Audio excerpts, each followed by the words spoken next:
Welcome to the Entrepreneur Lifestyle Podcast, where we interview entrepreneurs from around the world to discuss creating a great lifestyle whilst boosting business success. So today I'm here with Aaron Walker, who is a serial entrepreneur. He's a businessman, he's a life coach. We were chatting beforehand and he's done over 2,000 podcasts, so he's definitely a veteran in the podcasting field. And he's had over 40 years on the entrepreneurship journey. So Aaron, welcome to the show. Hey, Ben, thanks for having me on Entrepreneur Lifestyle. I'm really honored to be your guest today. Thank you. My pleasure. So can you, for the audience, give us an understanding of when this entrepreneurship journey began for you? Because we all become an entrepreneur at different walks in our life, and I'm curious as to when this started for you. Yeah, well, I'm a native Nashvilleian. I live in Tennessee. I've been here 60 years now. I was raised in a very blue-collar family, and my dad was a general contractor. He just wasn't a very good business person. And so the entrepreneurial bug hit me early on. My grandfather was an entrepreneur. My dad was an entrepreneur. And then I decided early on, school was something that I didn't want to pursue a higher education from an academic standpoint, and I wanted to get in the business world. So I met a couple of guys with plenty money because I didn't have any and I needed some money to open a business. And we started our first business, and then I was 18 years old at the time. A year later, I got married. So Robin got out of school, 2 weeks out of high school, we get married. And we just celebrated our 40th wedding anniversary last month. So I'm pretty excited. Congratulations. That we made it 4 decades. And then to go back to the business, when I was 27 years old, we got an offer from a Fortune 500 company, and I was able to retire when I was 27. And I felt very blessed and fortunate to be able to do that. I took a little break, about 18 months off. Robin said I got fat and lazy, so I had to go back to work. I bought the company I started with when I was 14 years old. This company I started with, I bought it. And then we grew it 4 times the size it was. I had the resources and I had the time to grow that business. And then I say my life began at 40. I'd been married, 20 years by this time, but I was on my way to the office and I ran over and killed a pedestrian that was crossing the street. And it really had an impact on my life and made me really stop and evaluate what life was really about. And so I took 5 years off. I didn't do anything. We traveled around the world. I built a new house, and I kind of just took a break. When you're involved in a really serious accident like that, it takes a little while to get your legs back under you and kind of deal with the hardships that brings. We went in the construction business, built a very successful construction company, and then I retired 10 years ago for the third and final time. My wife said I've retired more than the law allows. And then some friends of mine that I've been in mastermind with, some of the names may be familiar, some of them may not, like Dave Ramsey and Dan Miller and Ken Abraham live here in Nashville as well. And we'd been masterminding. They said, "What are you going to do now?" And I said, "Nothing. I'm going to go down to the Caribbean. I'm going to buy a little place on the beach and I'm going to kick back." And they said, "You're too young. You're 50 years old. You're too young to quit. You need to coach." And I said, "I don't want any part of coaching." I said, "I'm tired. I've been working since I was 14 years old. And even earlier as a child, I worked." And I said, I want to take a break." And they said, "Well, taking a break's okay, but you don't need to retire." So I took about 18 months off and thought about it. I'm a Christian by faith. And so, Christians, we pray about everything. So I prayed about it, talked to my wife about it, and we agreed that I would pursue coaching. So I did. And started doing podcast interviews. My business just blew up. It was unbelievable at how many people I was coaching.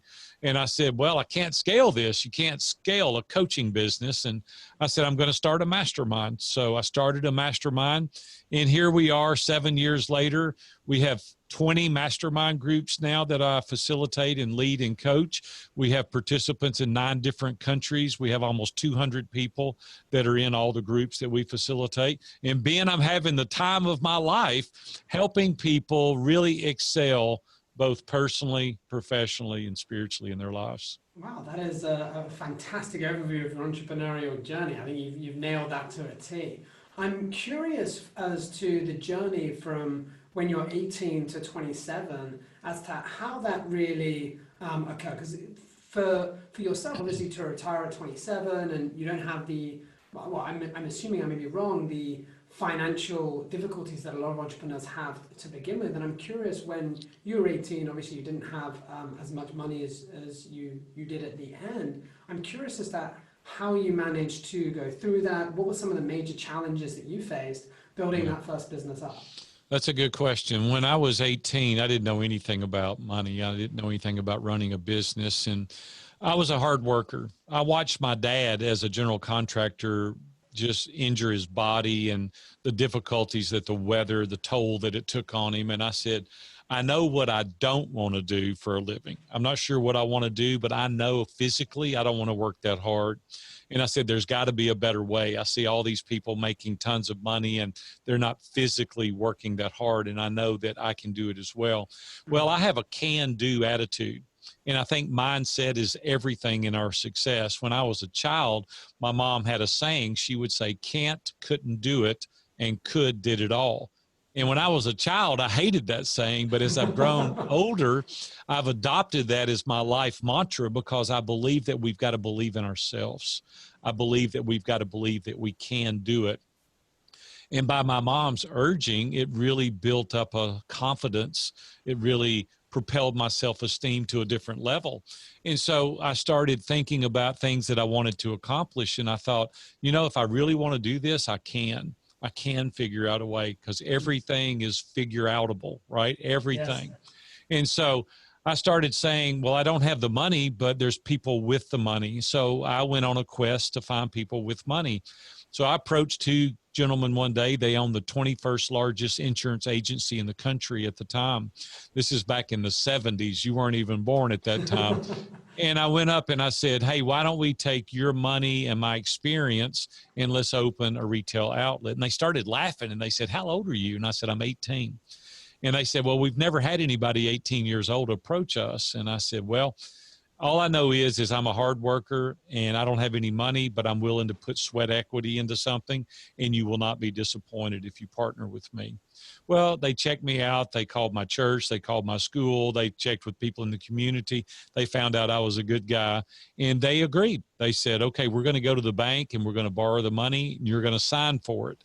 And I'm like, well, wait a minute. I've never signed, for any money. And they said, we want you to have skin in the game. And if you sign for the note, you'll be equally responsible. Wow. Well, they didn't use my credit because I didn't have any credit, but these guys had credit. I went to the bank, signed the note.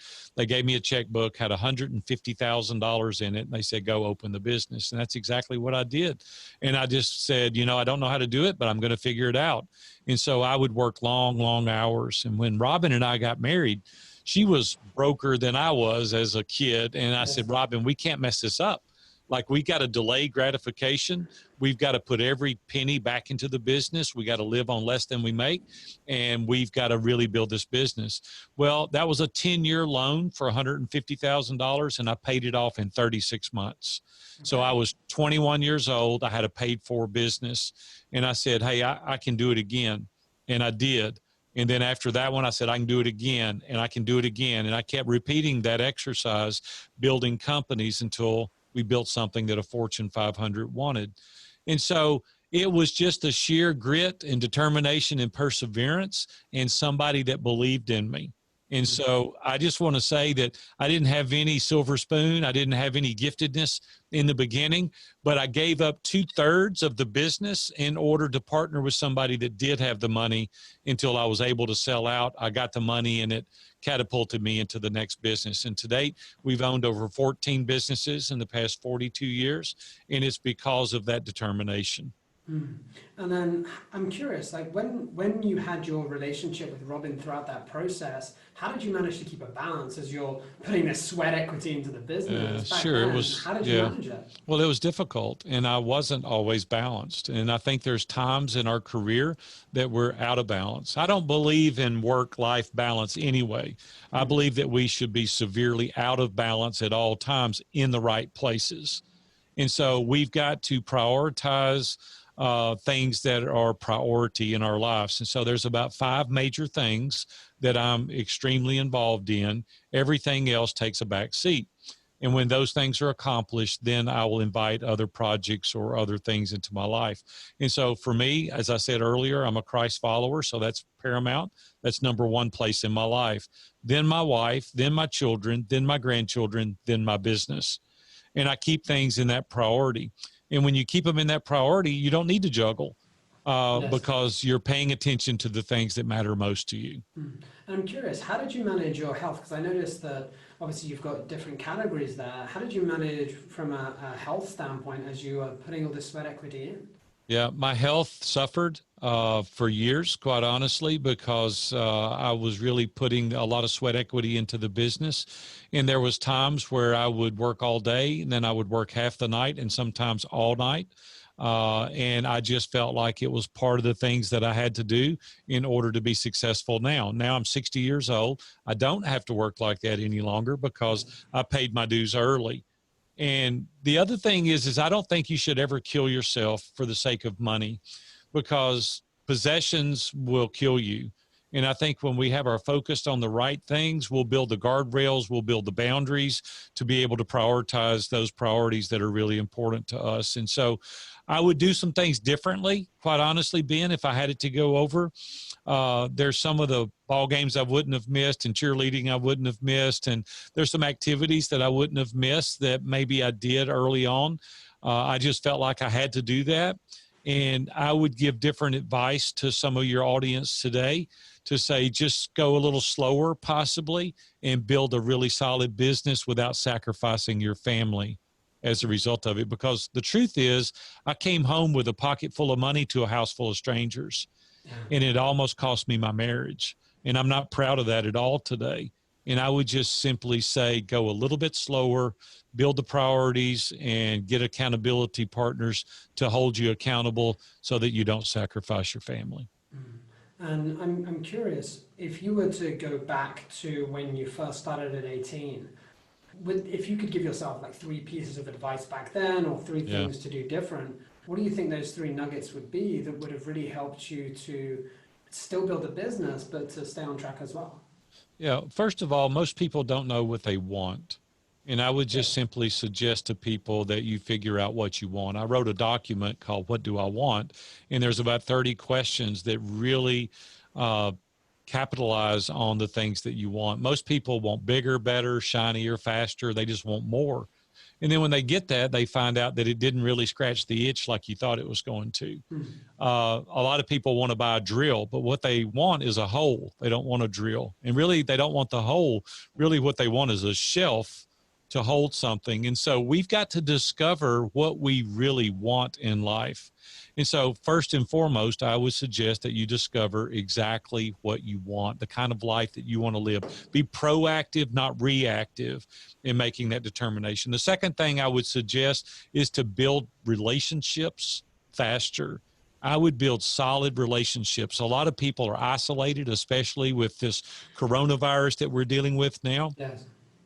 And isolation is the enemy to excellence. If you really want your life to be catapulted to the next level, relationships are paramount. I think we're designed to be in community. And I believe without a question, if you want to go to heights that you never thought possible, you have to surround yourself with quality people. We do that through masterminds. And it's something that I've been involved in weekly now for over 2 decades. Every week I've been in at least one mastermind and oftentimes multiple masterminds. I need people around me that are unbiased, trusted advisors that can give me great input.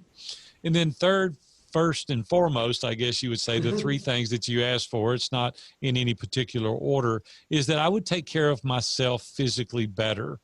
And if you're not taking care of yourself, how can you lead a team? How can you take care of your family? I think it's paramount that we take care of ourselves physically. Okay. And everyone is human, and I'm curious, what negative state would you say that you move into most, and how do you move out of that? Because I think especially nowadays with the uncertainty that we face with COVID and things like that, it's easy for us to fall into negative mindsets and negative states. And I know that a lot of entrepreneurs struggle with that. So I'm curious as to perhaps what negative state you sometimes move into or move into most, and how you shift yourself so you can stay in the right state. That's a great question. I would say the isolation is the thing that puts me in a negative state faster. And because we've been forced to be into isolation, we've been forced to social distancing. I think that can put me in a negative mindset faster than anything, because I'm a very relational person and I like to be around people, and I need the input, I need the encouragement, the edification. And the way that I get through that faster is by calling friends, getting together with business associates, and getting out of the isolation. Mm. And I'm curious, when we look at your ideal week, I'm sure you've thought about this many, many times. When it comes to these core things that you have, what would you say are the pillars to your week that allows you to have a phenomenal week as an entrepreneur, still in business and enjoying your journey? Yeah, everything is time blocked for me, and everything is very intentional, and it's prescribed 6 months in advance. And so I know exactly what my calendar is going to be. I know the interviews I'm going to be doing, the themes I'm going to be teaching on, the books I'm going to be reading, the guests that I'm going to be interviewing, the Facebook Lives that I'm going to be doing. I plan what I do. And then I time block, like Alexa briefs, for example. I do 20 of those a month, and I'll record those at one time. I'll sit and write emails, and I'll schedule those to go out. I'll write blogs and schedule those to go out. I know the themes that I'm going to be touching on, so I know the guests that I can invite. We do everything very proactively and very intentional. And so that way I don't have to get up today and go, I wonder what I'm going to do today. I wonder what I'm going to be teaching on. I wonder how I'm going to build my business. The other thing is that we're proactive in scheduling as far as our growth. Having a pro forma, we know exactly what we want to accomplish. That leads you back to what I talked about earlier, knowing what I want. Mm-hmm. And once I know what I want, I can build the schedule like using Brian Moran's 12-week year. And I can say, these are the tasks that I need to work on each day in order to accomplish my goal. Mm-hmm. So nothing is by accident. Everything is just very intentional and very proactive. And that way I'm very meaningful throughout the day. I'm very proactive, and I'm getting things accomplished. Fantastic. So could you talk us a little bit more in depth about these time blocks? Because I'm sure there's people listening that say, I time block my day, but I'm not really efficient. And I'm curious as to how you can stick with time blocks, because there's a lot of people and creative entrepreneurs that like to be spontaneous, and they like to be able to have that freedom. And I'm curious, do you build that in? How does it work for you? Yeah, well, I work Monday through Thursday, and I'm about to work Monday through Wednesday. And I just schedule everything that I'm going to do in that time period. Now, if I'm doing things that are repetitive in nature, like blogging or doing Alexa briefs or interviews, you can schedule those to where you can time block and say, for this 4-hour period, this is what I'm going to be working on. I'm not that spontaneous person. I know there's a lot of artsy people out there that are that way. I can't operate that way because I have certain things that I want to get accomplished, and I feel like that I haven't been as effective if I don't get those things accomplished. Everyone's personality is different, and everyone operates at a different level and different skills. Just for me, I'm a very regimented, very methodical. I know exactly what I'm going to be doing each and every day. I know when I'm going to get up. I know exactly what I'm going to be doing during the day, and I know when I'm going to quit. And I do that every single day. I think your success depends on your consistency. Yes. And it doesn't matter what it is that you're working on. If you want to be successful, you've got to do it consistently in order to build momentum. And then when you have a certain amount of momentum going forward, you have a critical mass, you're going to reach a point to where it's going to self-perpetuate. But you can't do that if you're not consistent. And so for me, that's been the key to my success, is being very consistent. I'm curious, how has your routine changed back in your 20s and 30s compared to now? Are there some key habits and routines that you now put in place that you think have been of paramount importance to help shift your trajectory?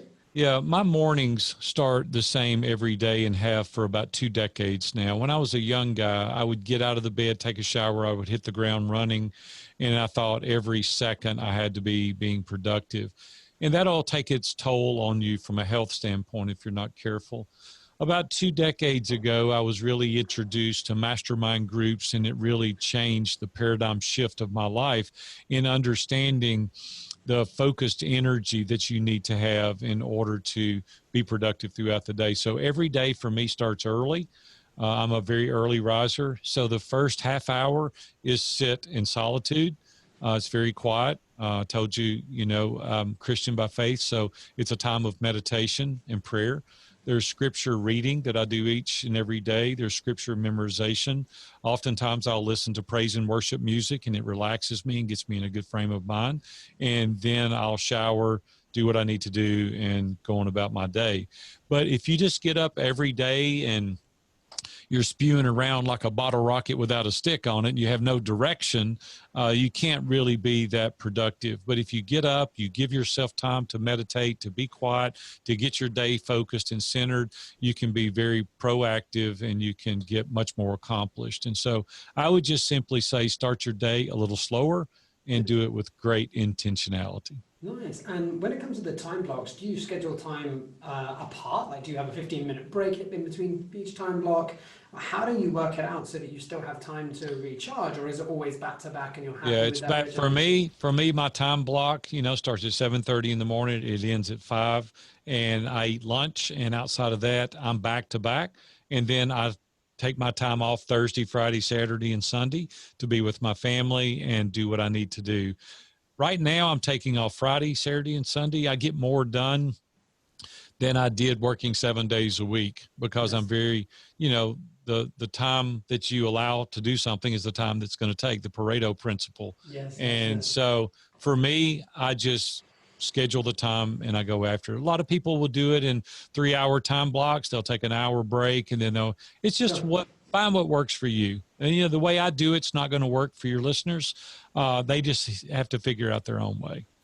So Friday, Saturday, Sunday comes, and obviously you're spending time with family. I'm curious, how do you really spend that time? Is it just being with them? Do you go on walks? How do you actually spend your time? And what hobbies Yeah, do you have? good question.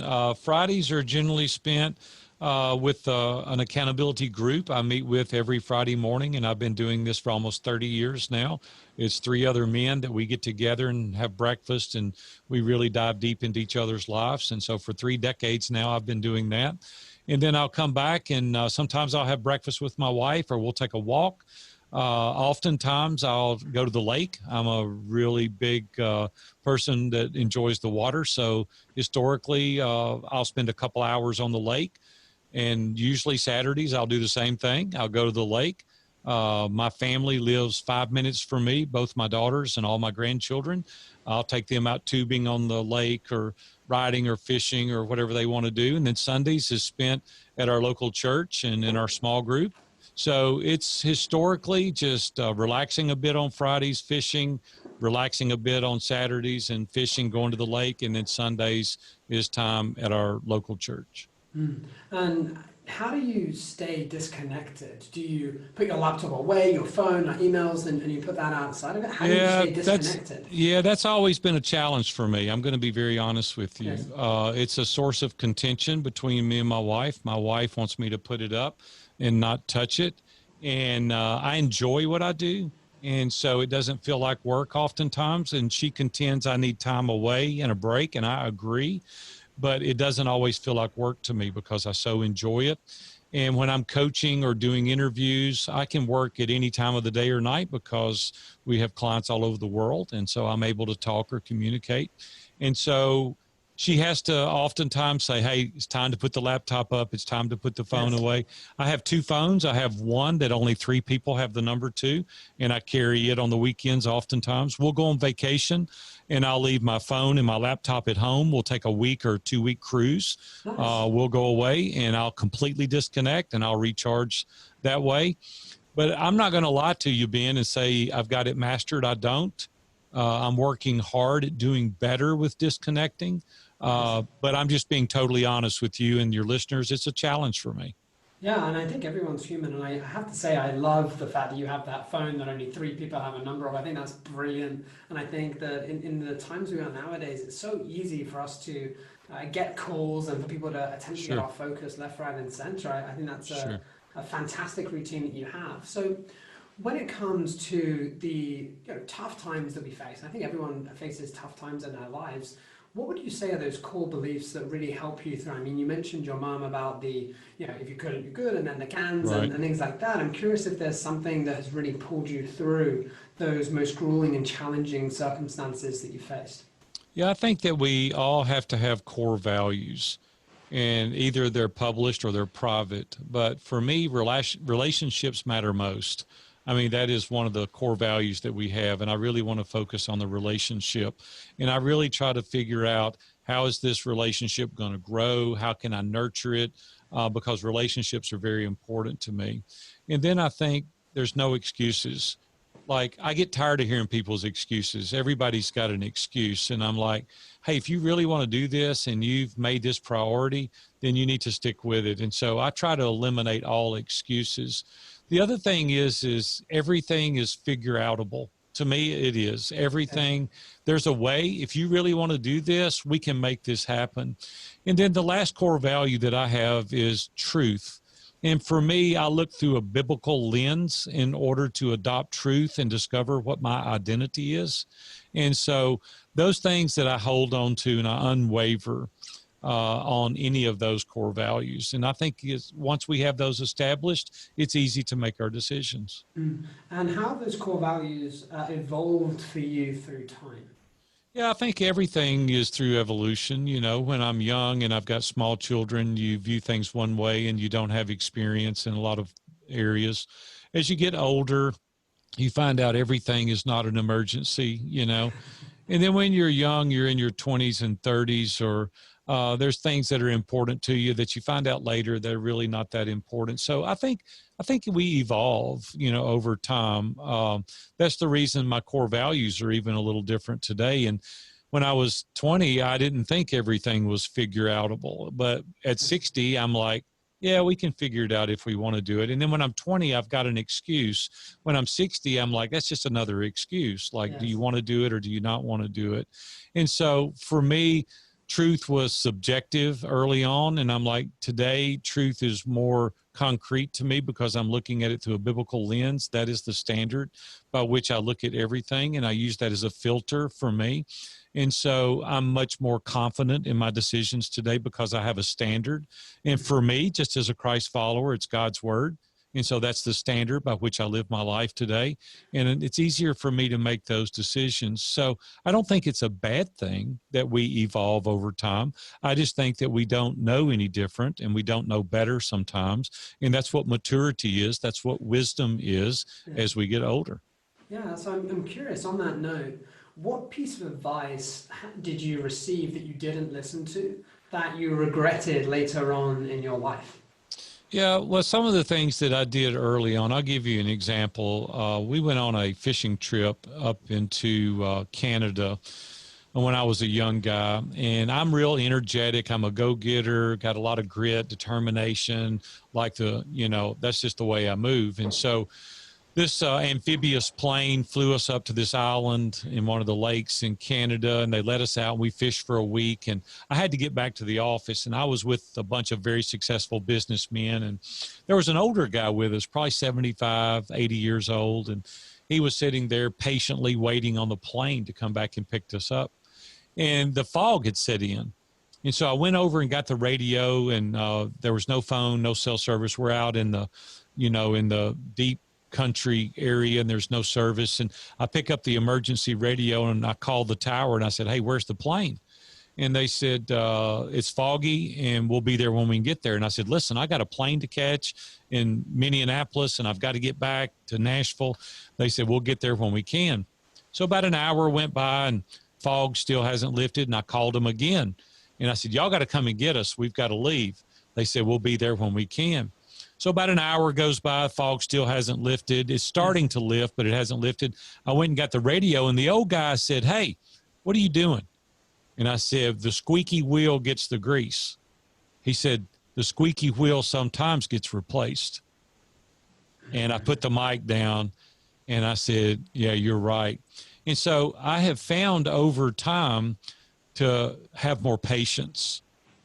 Things will work out generally in a good fashion, but I was very energetic, over-energetic, and I rushed some things. I rushed some business decisions that didn't serve me well. I didn't do my due diligence.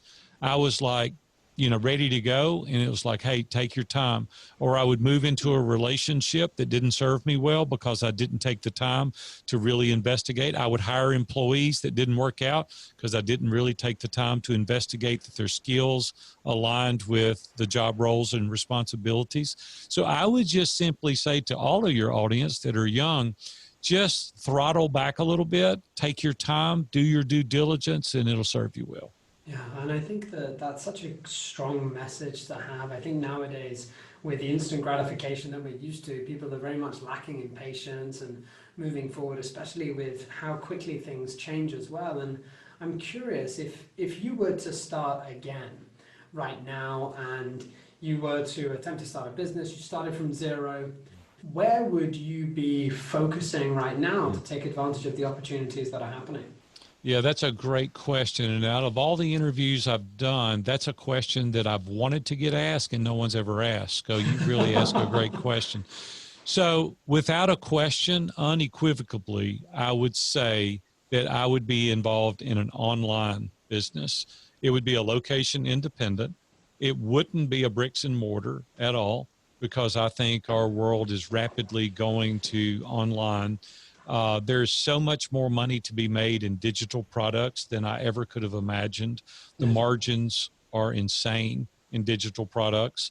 It would be nice to be a young man and be able to run my business from a beach in Hawaii or out of an office in Nashville, Tennessee, right? Location independence would be nice because it would allow you to have freedom with your family, yet still run your business. So there's no question, Ben, if I were going to start again, it would be in the online space. Okay, and I'm curious, when you look into the online space and you've mentioned digital products and things like that, what would you do differently for those listening that would help you stand out? And obviously everything, as you said, is figure outable, and we can figure it out through time. And I'm curious how you would stand out from the crowd. Yeah, that's two things that I would strongly consider. And I've been involved in mastermind groups for over 2 decades, but I've only been facilitating them for 7.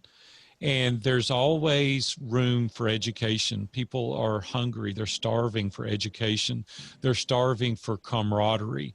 They want people around them to point out their blind spots and help them and edify them and encourage them and show them what their Achilles heel might be and give them maybe their superpowers and encourage those on. And so mastermind groups would be something that I would start much, much sooner. We've created a framework that teaches people how to build mastermind groups. They're very lucrative. I mean, when you run a group let me give you an example. If you had 2 groups that paid you $500 a month each, it's a 6-figure business, and you're going to run 2 groups for an hour a week virtually.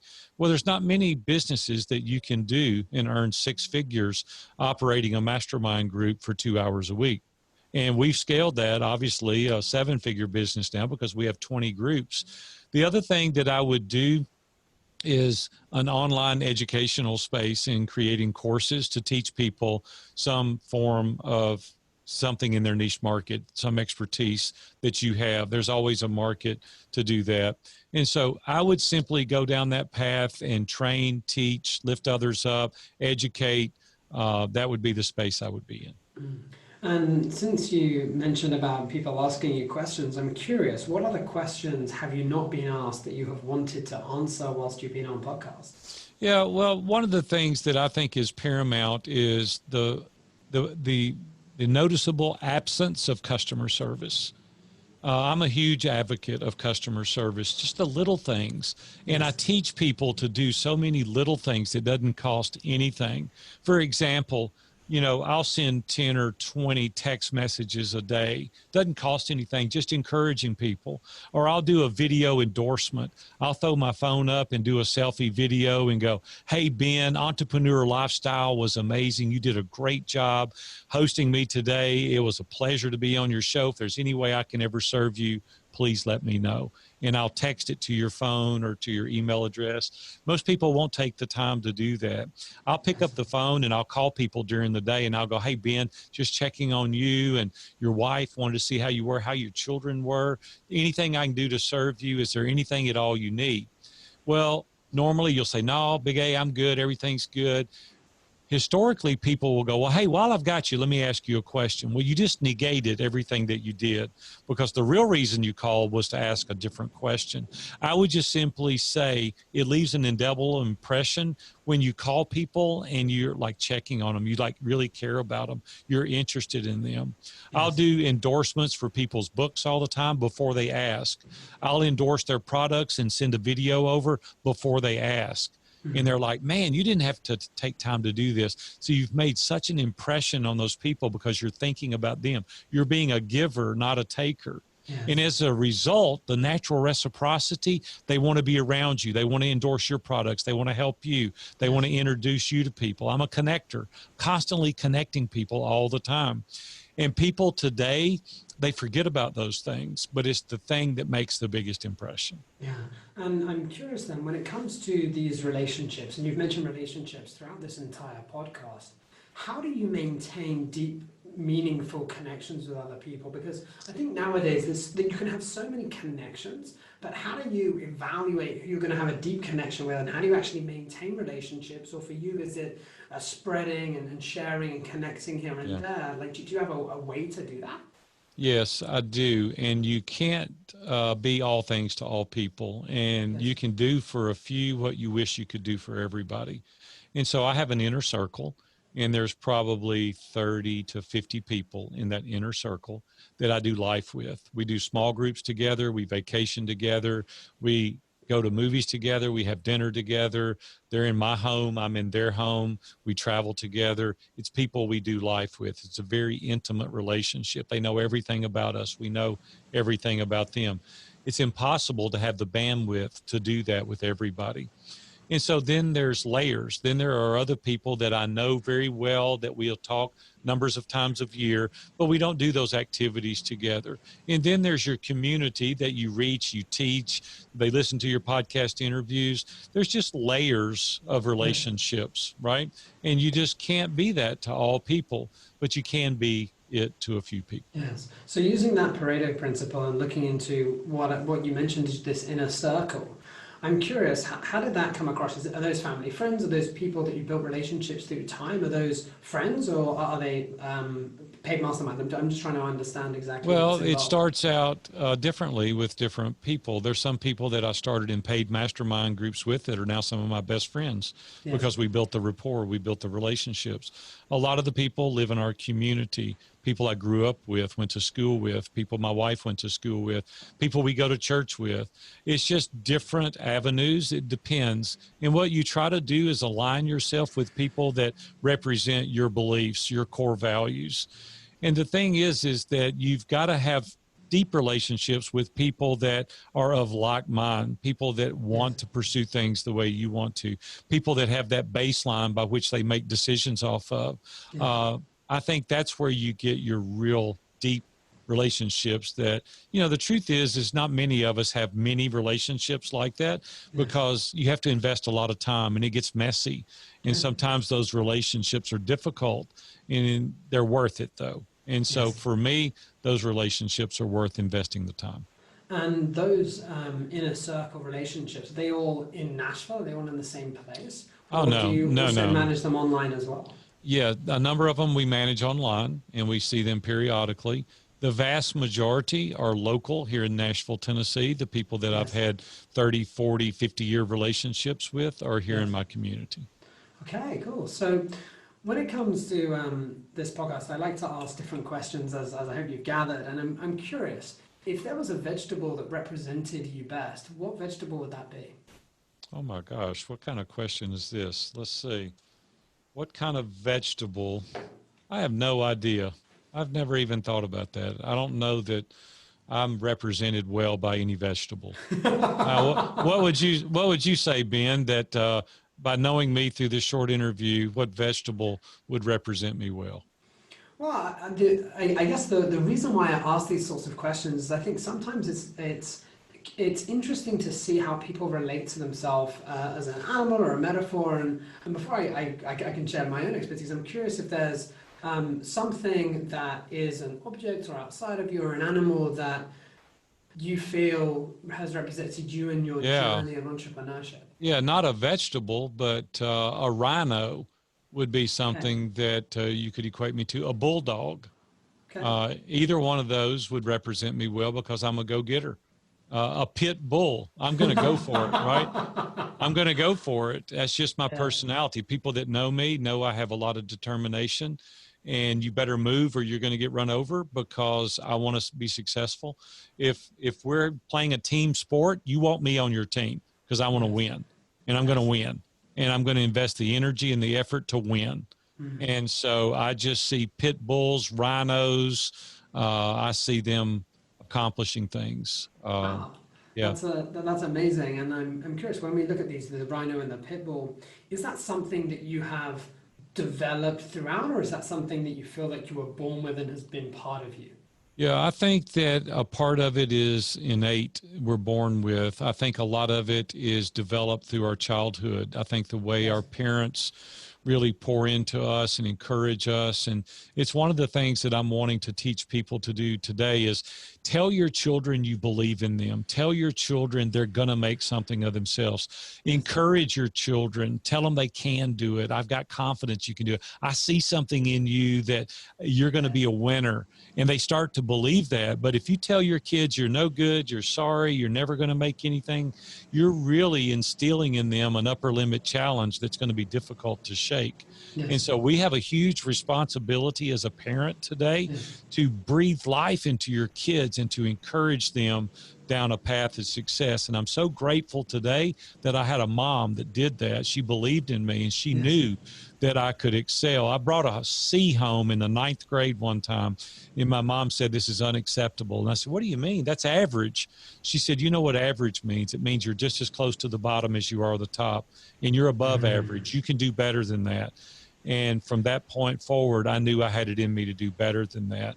And so I think it's incumbent on us as parents to have that kind of affirmation for our children and to believe in them and to point them out and affirm them in public, in front of their peers, in front of their brothers and sisters, to believe in them and to champion them on to great causes. Yeah, and I think that parenting advice is so important. I think nowadays we forget how our words and how we install beliefs on children and even colleagues and friends and family around us, like the impact that has. And yes, it's huge.